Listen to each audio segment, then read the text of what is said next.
देखें, बात सीधी सी है कि एक मुतनाज़ा बंदा जो JIT का सरबराह बना दिया गया, आप उससे अंदाज़ा करें कि कैसी वो JIT होगी, वो कैसा इंसाफ होगा कि जो बंदा मुतनाज़ा है उसको हेड बना दिया। और मैं ये समझता हूँ कि ये छोटा वाक़या नहीं है, एक बड़ा वाक़या है जो वज़ीराबाद में पेश आया। तमाम पाकिस्तान के इंटेलिजेंस अदारों पे उंगलियां उठ रही हैं, तो इसलिए इसकी साफ तहकीकात होनी चाहिए। तमाम इंटेलिजेंस अदारों को शामिल करके इसको बेनकाब उस चीज़ को करना चाहिए कि एक गोली कितने बच्चे देती है। एक गोली का पता चले कि 2 महीने के बाद किसी की शलवार से 4 गोलियां निकल रही हैं, किसी की जेब से 10 गोलियां निकल रही हैं। ये कौम को पता चलना चाहिए कि ऐसी गोलियां इजाद हो गई हैं, ये सिर्फ पाकिस्तान में है कि एक गोली इतने बच्चे दे देती है, ये पता चलना चाहिए।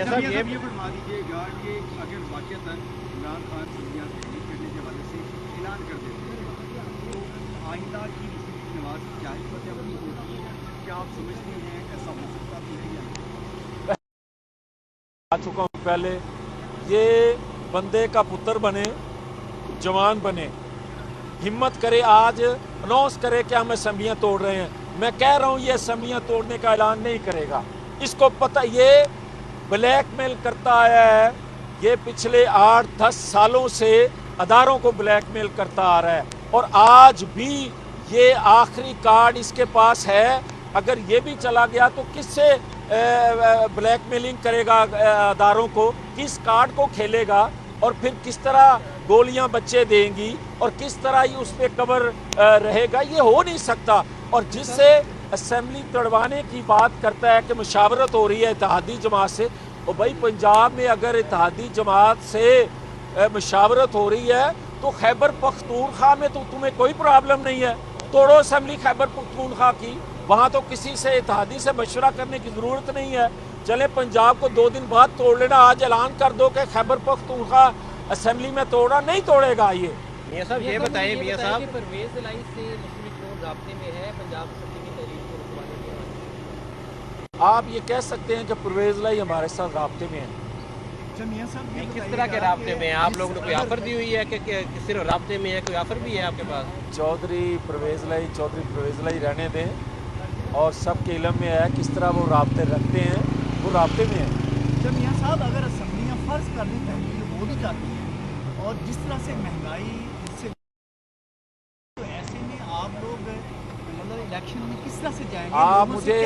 आप मुझे ये बताएं कि 18वीं तरमीम के बाद सूबों के पास क्या इख्तियार होता है? कोई जवाबदेह है कि इन सूबों में महंगाई क्यों है?